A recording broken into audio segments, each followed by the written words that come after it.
Kan tadi bisa dibilang 1 tahun ini kita sudah swasembada, sudah tidak impor ya Pak Iya, ya. nggak impor. Di gudang Bulog juga tadi kata Banyak. Bapak sudah banyak stoknya. Tapi banyak juga masyarakat atau netizen itu bilang atau kesulitan untuk mendapatkan beras.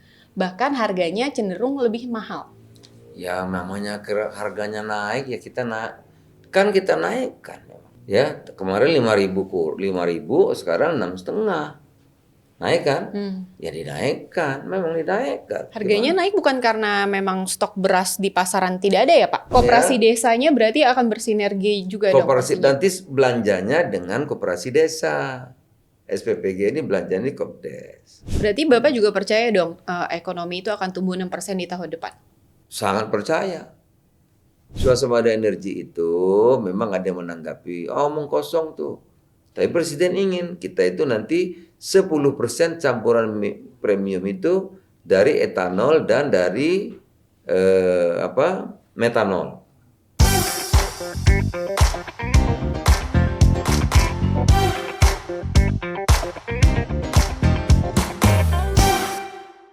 Assalamualaikum warahmatullahi wabarakatuh. Jumpa lagi di podcast jurnalistik bersama saya Dila Hantika. Kali ini kita punya tema besar yaitu 1 tahun Prabowo Gibran dan sudah ada tamu spesial yaitu Menteri Koordinator Bidang Pangan Dr. Haji Zulkifli Hasan SEMM. Pak, gimana kabarnya? Alhamdulillah Dila, baik. Alhamdulillah. Ya. Kamu gimana? Sehat? Sehat, lancar, alhamdulillah. bagus? Terima Kalau kasih saya atas tambah waktunya. sukses ya, inilah.com. Biar tambah sukses. Amin, terima kasih. Pak, ini kan sudah 1 tahun pemerintahan Prabowo Gibran. Kalau pemerintahannya sudah ditetapkan di tanggal 20. Ya.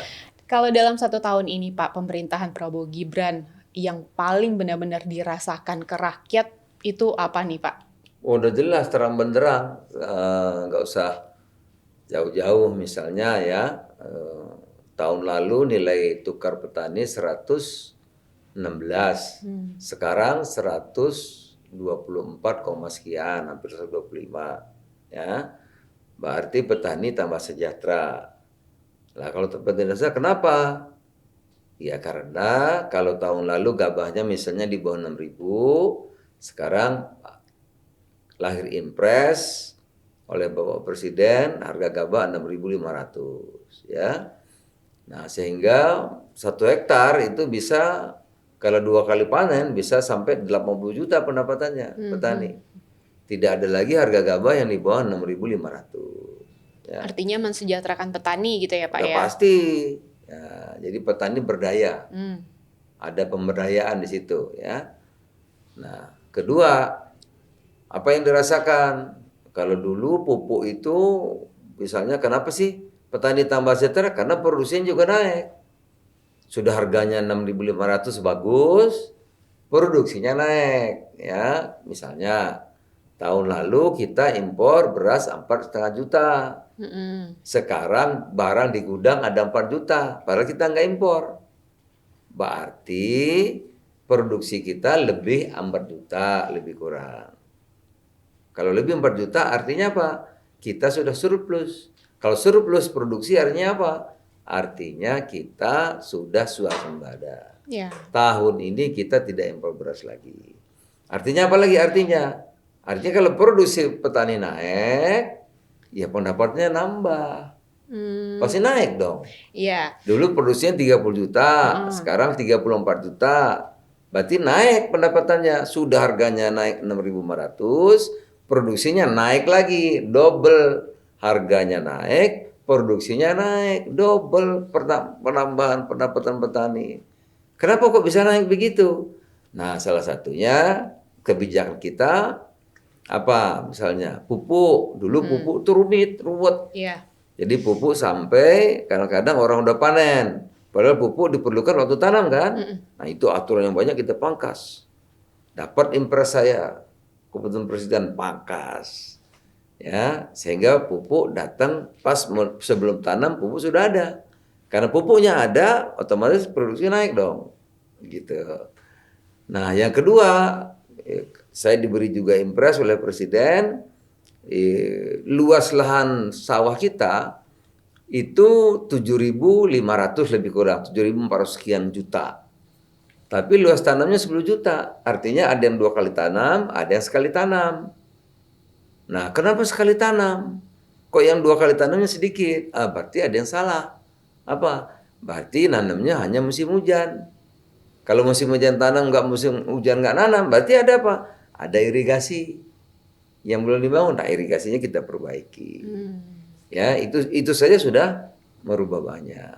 Ini baru pangan dalam artian karbohidrat beras, ya. Belum jagung. Jagung harganya dulu 5.000 ke bawah. Sekarang jagung harganya 5.500 paling murah. Kalau dia kekeringannya sampai 14, itu 6.500. Berarti naik kan harganya? Untung dong petani. Dulu harganya 5.000-an ke bawah, sekarang 5.500 ke atas. Berarti naik pendapatannya. Itu dari harga saja. Kedua, jumlahnya juga produksinya naik. Itu. Terakhir kami dapat laporan naiknya kira-kira 9%.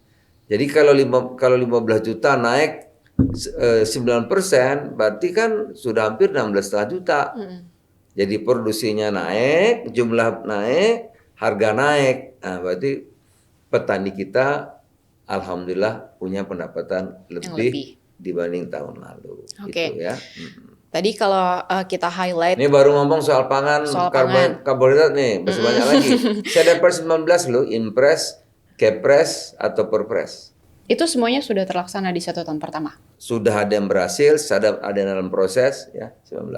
Apalagi misalnya, ini baru pangan tadi kan, belum nanti pangan dalam bentuk protein, ya protein itu ada ikan, ada telur, ada ayam, ikan juga macam-macam kan, ada ikan tangkap, ada yang tambak. Kita akan bangun besar-besaran di Jawa 20.000 hektar, sudah mulai. Ya, jadi ada juga desa nelayan, targetnya 2.000, sekarang baru 100. Ya, tapi tahun depan, 2 tahun mendatang akan dibangun 2.000, itu bisa mengatasi kira-kira 1 juta nelayan kita. Karena yang paling miskin sekarang petani karbohidrat lumayan ya, tadi sudah pangan naik, tapi yang nelayan belum, yang peternak belum, ini masih di bawah. Ini yang kita kembangkan ya. Nah, maka nanti ada tambak, ada ikan tangkap ya. Ada industri garam juga masuk pangan. Itu juga kita akan kembangkan. Kemudian desa nelayan ya. Nelayan ini sekarang kan dapat ikan karena fasilitas tidak ada, harga murah. Kalau enggak ikannya busuk kan. Nanti ikan datang, kalau harga nggak bagus biar disimpan. Ada pabrik esnya, ada cold storage-nya, ada pengolahannya, sehingga nanti bisa nelayan kita itu bisa menyimpan hasil tangkapannya. Itu juga akan memberikan kesejahteraan. Pak, kalau misalnya tadi kita bicara soal pangannya itu yang beras ya Pak ya, kan tadi bisa dibilang 1 tahun ini kita sudah swasembada, sudah tidak impor ya Pak ya. Impor. Di gudang Bulog juga tadi kata Bapak sudah banyak stoknya. Tapi banyak juga masyarakat atau netizen itu bilang atau kesulitan untuk mendapatkan beras. Bahkan harganya cenderung lebih mahal. Ya namanya harganya naik ya kita naikkan. Ya, kemarin 5.000, sekarang 6,5. Naik kan? Ya dinaikkan, memang dinaikkan. Harganya naik bukan karena memang stok beras di pasaran tidak ada ya Pak? Stoknya banyak, memang harganya kan harga gabahnya 6.000 kurang, sekarang 6.500. Naik kan? Ya pasti jualnya juga naik dong.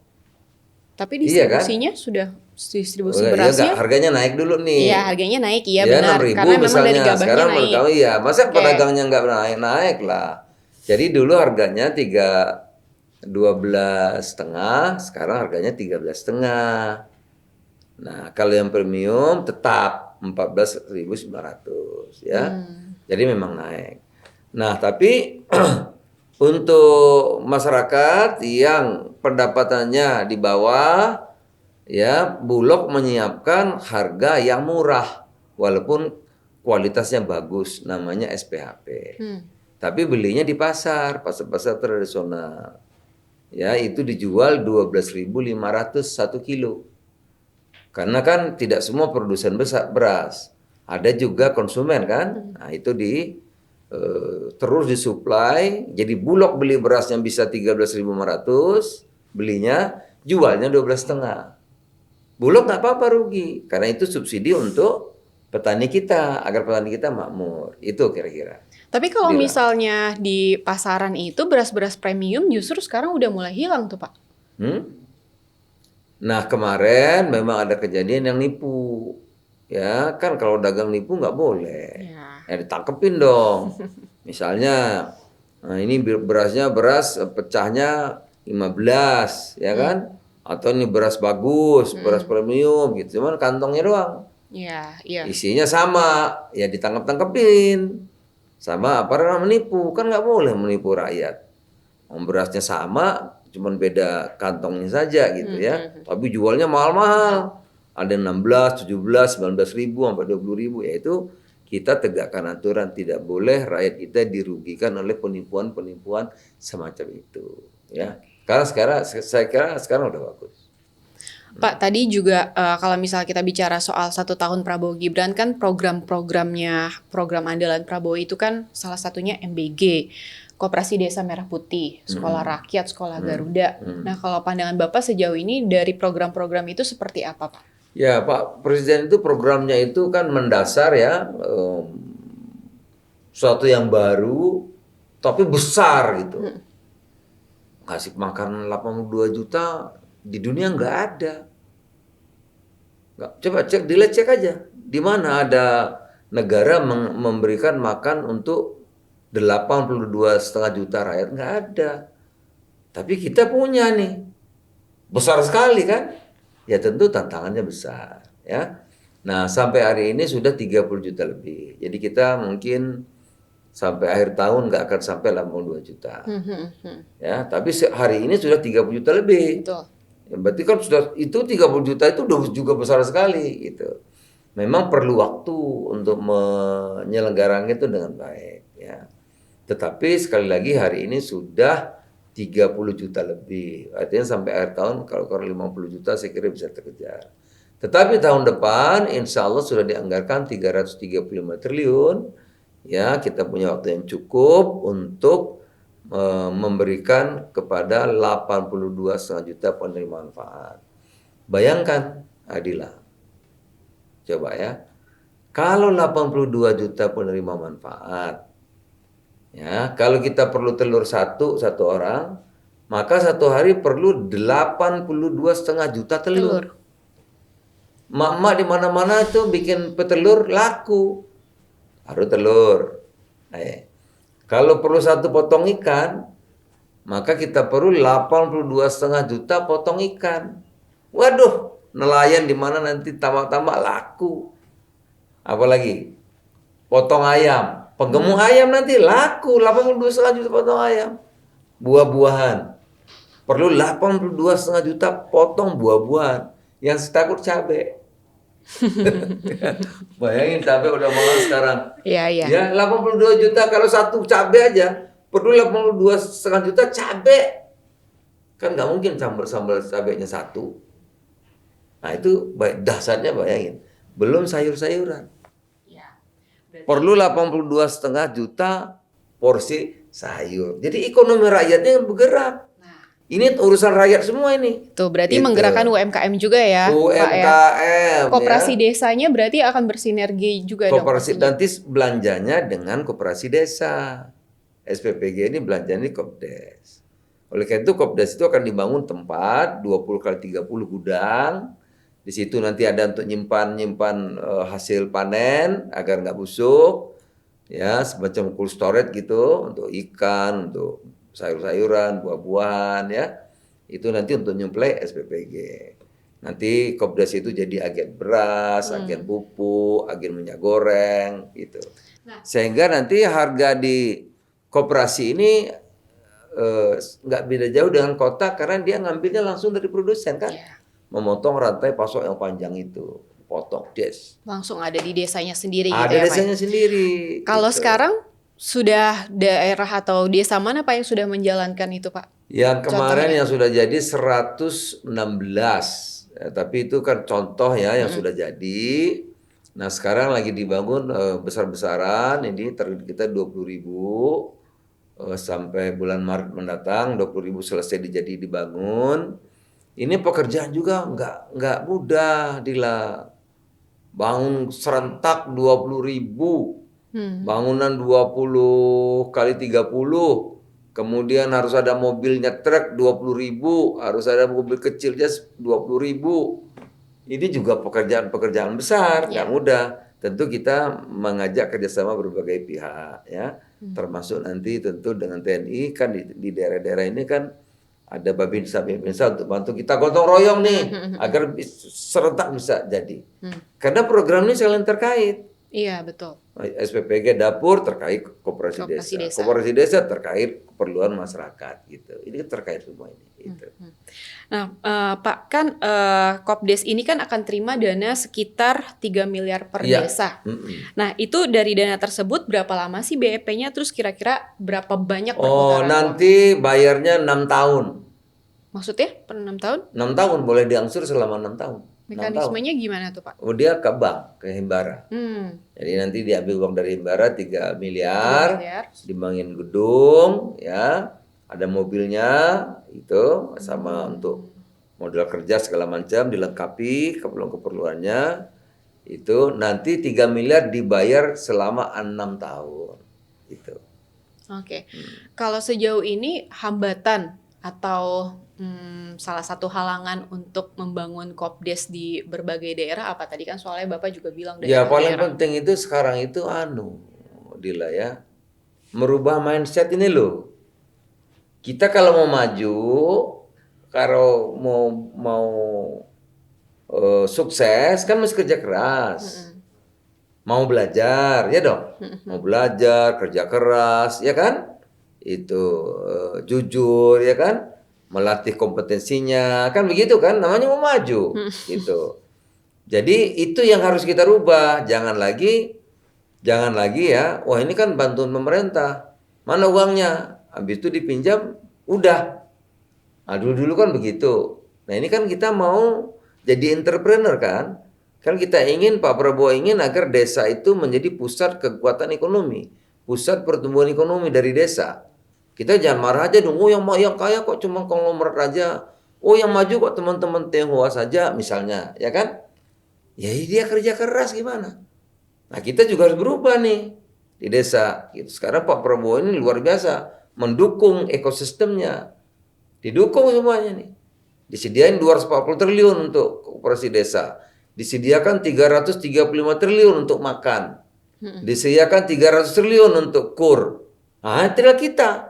Kalau kitanya nggak berubah, ya mau mana uangnya, ya kan?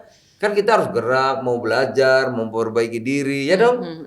Mau maju kan, kerja keras, baru ini bisa menimbulkan dampak yang besar. Jangan cuma minta aja gitu. Nah, kalau kita cuma pasif gitu, tapi saya percaya rakyat kita itu rajin-rajin pekerja keras.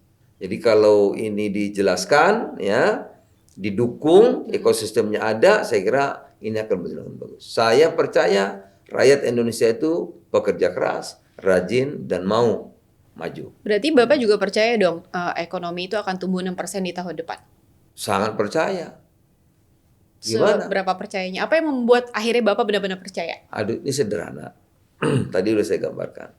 Kalau 82 juta orang memakan, tanam apa aja sayur laku, ikan laku, telur aja 82 juta. Gimana ekonomi nggak tumbuh?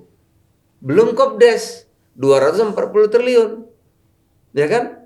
Nanti di desa itu ada apa? Peluangnya ikan, tambak, yang beli ada koperasi di situ, ada SPPG di situ. Gimana nggak tumbuh? Ya, nanti desa-desa bisa lahir kafe-kafe itu, ada pertumbuhan ekonomi baru. Satu, belum nanti kita mau swasembada energi. Swasembada energi itu memang ada yang menanggapi, omong kosong tuh.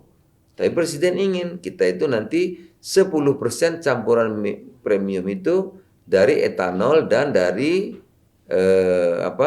metanol. Memang harus bikin kebun tebu. Kalau etanol itu dari tebu, perlu mungkin 1 juta kebun tebu, ya kan? Nah, tapi di situ kalau metanol dari singkong. Nah, kalau dibikin pabrik metanol, nggak akan ada tanah kosong, ditanam singkong sama orang. Kenapa laku? Sekarang problemnya kan tanam singkong nggak laku, Nggak ada tanam lahannya juga jagung kan, nggak Pak? laku, ya laku harganya murah maksudnya ya. Nah, tapi kalau nanti sudah ada metanol, pabriknya ada etanol, laku. Singkong bisa 1.500, 1.600, waduh, 70 juta 1 hektar. Nggak akan ada tanah kosong orang tanamin. Jadi sangat optimis. Karena ini adalah ekonomi kerakyatan ini. Ya. Tapi Pak kan kalau dilihat juga serapan anggarannya juga rendah. Contohnya yang Itu yang MBG saya itu. bilang. Kan kalau mau reform itu mesti agen perubahannya banyak yang bagus orang-orangnya, ya kan?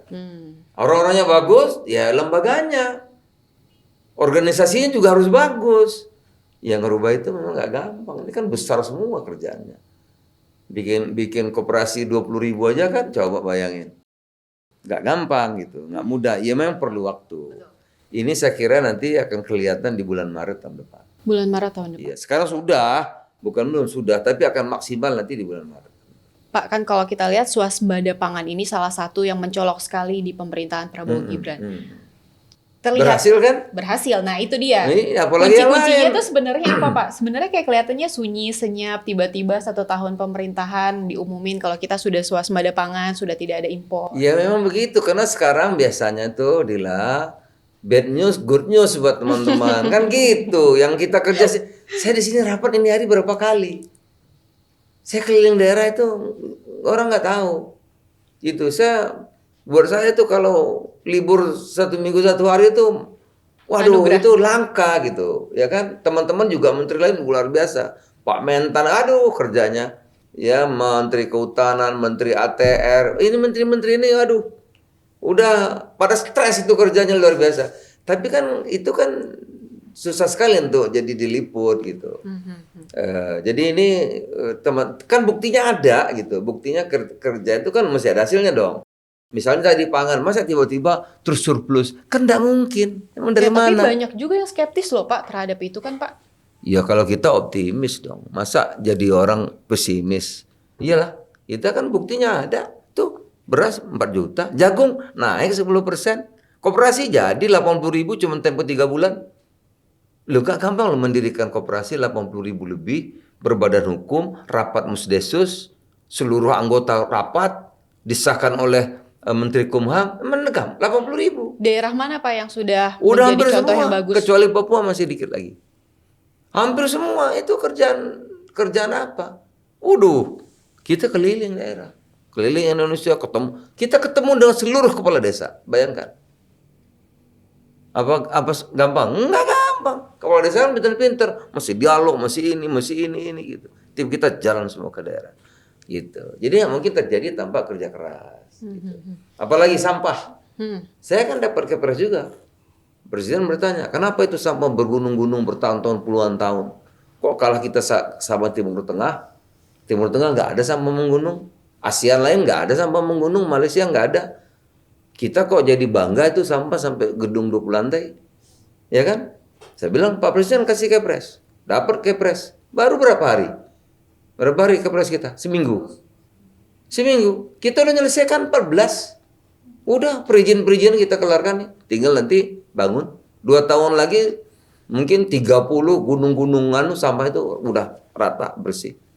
Kita pakai waste to energy namanya insenerator itu.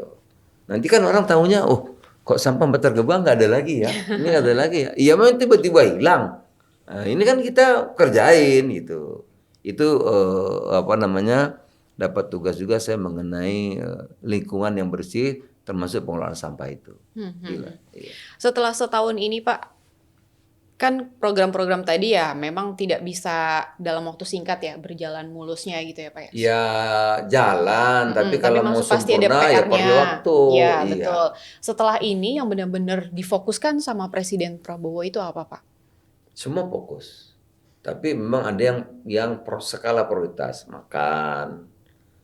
Ya gimana kalau anak-anak kita kurang gizi kan IQ-nya nanti 70-80. Kalau Ya. 70-80 nanti gimana bersaing sama ASEAN? bersaing sama. Ya makan dulu agar sehat, gizi cukup, pinter kan gitu. Habis itu makan, perlu dong. Oh, 80 juta orang perlu beras, perlu telur, macam-macam. Maka kita harus swasembada pangan. Makan cukup, anak udah pinter, gizi bagus, semua bagus, ya kan? Kita naik lagi, harus energi nih. Nggak boleh lagi impor minyak, impor ini, impor ini. Ah, kita harus nanti B50, B40, B50, premiumnya campuran, etanol. Lama-lama kalau kita kebunnya udah luas, kita bisa kayak Brazil tuh kan, dia pakai bensinnya dari etanol, pakai tebu. Tapi kita tidak bisa mungkinin ya Pak, banyak sekali netizen, banyak sekali publik yang skeptis terhadap tadi rencana-rencana yang tadi. Ya salah nggak satu yang Bapak bilang. wajar, namanya juga era demokrasi ya, itu eh, ada kritik, ada protes, ya kita itu kan bercambuk buat kita dong. Ya, misalnya makan bergizi ya, ada yang keracunan ya kan.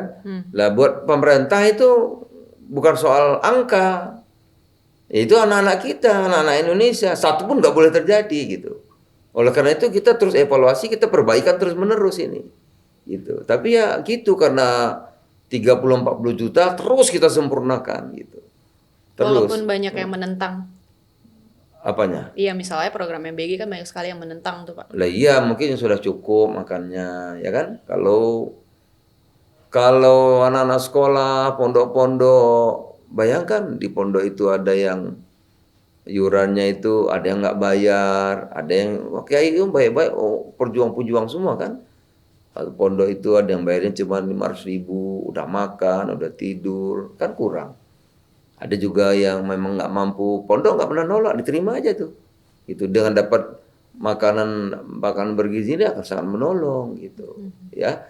Tapi kalau yang sudah sekolahnya maju mungkin ya mereka nggak mau diberi juga nggak apa-apa, Ya. iya. Tapi yang memerlukan, nah gitu, Dila.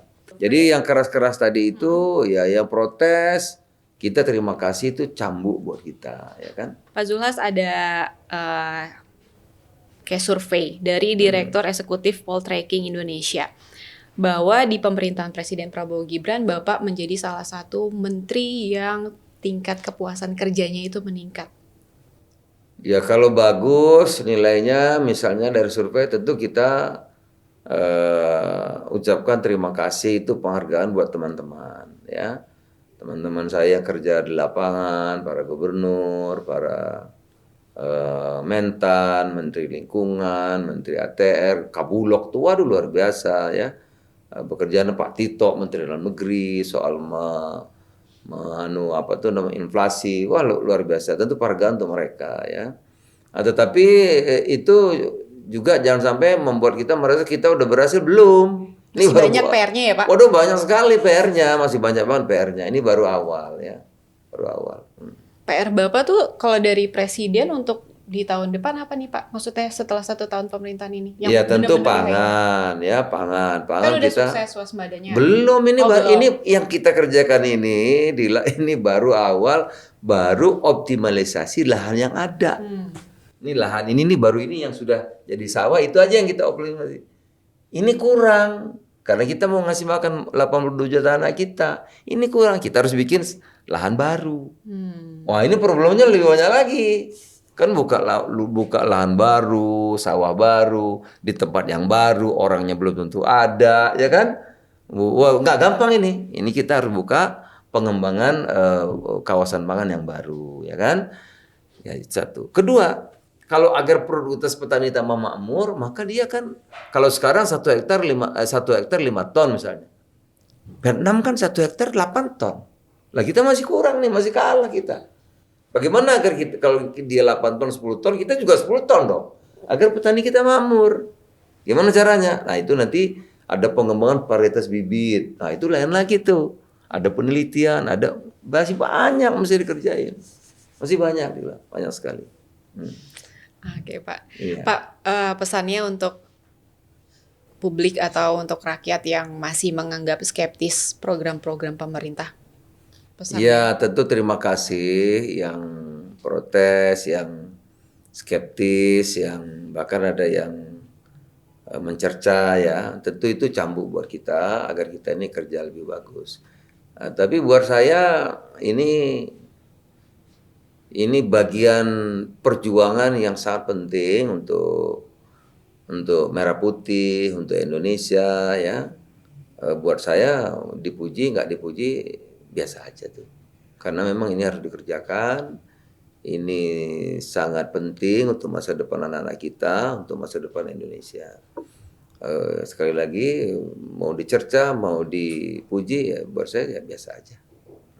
Karena ini saya suka, ini buat saya itu bagian dari perjuangan, bagian dari pengabdian yang sangat penting untuk Indonesia.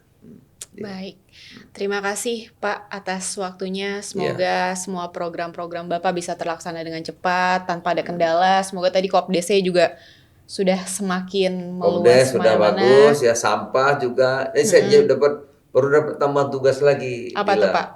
Baru terima Perpres ya. Perpres untuk carbon trading, nilai ekonomi karbon. Nah, saya diminta jadi komite pengarah. Karena banyak taman-taman nasional kita rusak karena kurang uang. Banyak kawasan lindung rusak karena kurang uang ya. Ada di Kalimantan kehidupan orang hutan rusak habitatnya karena kurang uang, ya kan? Harimau di Sumatera terancam punah karena kurang uang gitu ya. Nah, aturan kita berbelit-belit karena orang banyak nih yang mau bantu ya, perdagangan karbon ini banyak sebetulnya. Nah, peraturannya itu rumit itu. Nah, ini kita akan sederhanakan sehingga nanti taman-taman nasional ya satu-satu yang kita lindungi itu bisa mendapat pendanaan yang cukup. Itu baru juga tugas yang baru. Berarti bisa dibilang Presiden Pak Prabowo itu ngasih tugas semua kepercayaannya hampir ke Bapak ya Pak ya? Enggak juga, tapi banyak iya. Tapi banyak. Ya. Soalnya selalu ada Kepresnya, Perpresnya ya, selalu dijalankan sama Pak ada Zulhas. banyak juga, ada 19 kalau salah. Ya. Berarti salah satu orang yang dipercaya sekali sama Presiden Prabowo. Ya, yang itu ya Dila yang bisa ngomong kan. Kalau saya kan terima tugas saja. Ya. Siap. Baik, semoga di pemerintahan Prabowo Gibran selanjutnya ini semuanya semakin baik. Semoga program-program atau tujuan dari program utama terutama ya dari Presiden itu semuanya berjalan baik. Ya, kalau misalnya ada Jadi evaluasi. bila semua program Pak Presiden ini meluruskan cita-cita kita merdeka, ya, ekonominya ekonomi Pancasila, ekonomi kerakyatan, ya, rakyat itu nomor satu, gitu. Nah, kekeluargaan, kebersamaan, gotong royong yang 28 tahun ini kita berubah menjadi politik sebebas-bebasnya, ekonomi sebebas-bebasnya. Kalau ekonomi bebas itu tentu pengendalinya pemilik uang. Namanya juga pasar bebas. Nah, ini sekarang ingin diratakan kembali. Dulu kan kita mendirikan republik ini untuk semua orang. Gotong royong, ekonomi Pancasila, kerakyatan. Nah, ini kembalikan pengen itu. dikembalikan ke Tentu situ. setelah 28 tahun nggak mudah, gitu ya. Kita mohon doanya dan dukungannya lah semuanya. Ya. Iya, semoga semakin diberantas juga tuh mafia-mafia. Nah, contohnya misalnya 28 tahun ini sumber daya itu dikuras. Ya, dikuras, ditipu, dimaling, dicopet. Nah, itu yang mau dikembalikan lagi oleh. Ya ini coba bayang, saya pernah mimpin apa tuh namanya Bangka Belitung itu waktu Pak SBY. Saya waktu itu wakil ketua penegakan hukum di Bangka Belitung, ketuanya wakil ketua Pak Bud dulu. Kemudian wakilnya di Gubernur Bangka Belitung. Kita hanya bertahan seminggu. Wakil gubernur saya meninggal, gubernurnya meninggal seminggu. Nggak ada yang dukung, asal kita turun di demo banyak. Nah, sekarang berapa banyak Bangka Belitung yang setelah diselamatkan? Itu baru contoh satu ya. Bangka Belitung itu uang yang diterima negara kalau untuk mengembalikan lingkungan itu kita tekornya 3.860 kali. Jadi alangkah banyaknya yang dirusak, yang dirampok, yang dicuri, yang dicopet di sana itu ya, belum tempat-tempat lain. Ya di Sulawesi, di Kepulauan Riau itu boksit itu udah pada rusak semua itu ya. Nah, berapa yang diekspor, datanya yang negara penerima sekian, yang data kita ternyata sedikit. Jadi banyak sekali yang istilah Pak Presiden tuh bocor. Ini mau ditertibkan nggak gampang, udah berkarat, gila. Tapi berhasil betulnya Bangka Belitung. Bisa gitu, tapi tentu memang kita doakan Bapak Presiden ini saya selalu minta beliau selalu jangan sampai capek aja. Ya, beliau tetap menyala, jangan capek, jangan lelah karena yang dihadapi 28 tahun situasi seperti itu ya. saya selalu berdoa beliau tetap menyala gitu ya. Itu kira-kira. Iya, bisa dibilang juga sih Pak, sudah mulai terlihat kayak kasus-kasus korupsi yang besar sudah mulai terlihat Tadi juga. kalau nggak salah ada berapa ya? 12 triliun katanya di Jasa Agung diserahkan. 13 triliun. Nah, 13T kan gede tuh. Iya, mau Itu. disaksikan Jadi, sama Pak Prabowo. ya jadi memang selama 28 kerusakan dasar sekali. Betul. Itu ya. Ya, semoga ada harapan baru ya Pak di pemerintahan Prabowo. Jadi Gibran. kalau buat umat sebetulnya yang dikerjakan Pak Prabowo itu sangat dengan Nahdlatul Ulama, dengan Muhammadiyah, dengan Dewan Dakwah, dengan Al Irsyad, dengan Persis. Ini nilai-nilai perjuangan yang sama, ya, kepentingan rakyat, kemaslahatan bersama. Di situ sebetulnya perjuangannya kan cita-cita Indonesia merdeka itu sama. Nah, maka saya kemarin juga kedatangan teman-teman dari Ormas mendukung penuh apa yang dilaksanakan oleh Bapak Presiden. Memberantas maling, korupsi kan ajaran-ajaran agama kan orang Islam kan harus begitu ya. Jadi ini dimulai babak baru lah dalam kepemimpinan Indonesia dan kita bahagia ikut bagian dari perjuangan ini. Ya, semoga Pak Prabowo sehat, Bapak sehat, semuanya sehat. Semoga kita perjuangan berdoa beliau tetap menyala. Iya, amin. Baik, terima kasih sekali atas waktunya. Kita doakan yang terbaik pokoknya untuk Indonesia ya Pak ya. Dan kawan inilah itu tadi bicara kita atau dialog kita, ngobrol kita sama Menteri Koordinator Bidang Pangan, Dr. Haji Zulkifli Hasan, SEMM. Terima kasih Bapak atas waktunya dan sampai jumpa di podcast jurnalistik selanjutnya. Wassalamualaikum warahmatullahi wabarakatuh.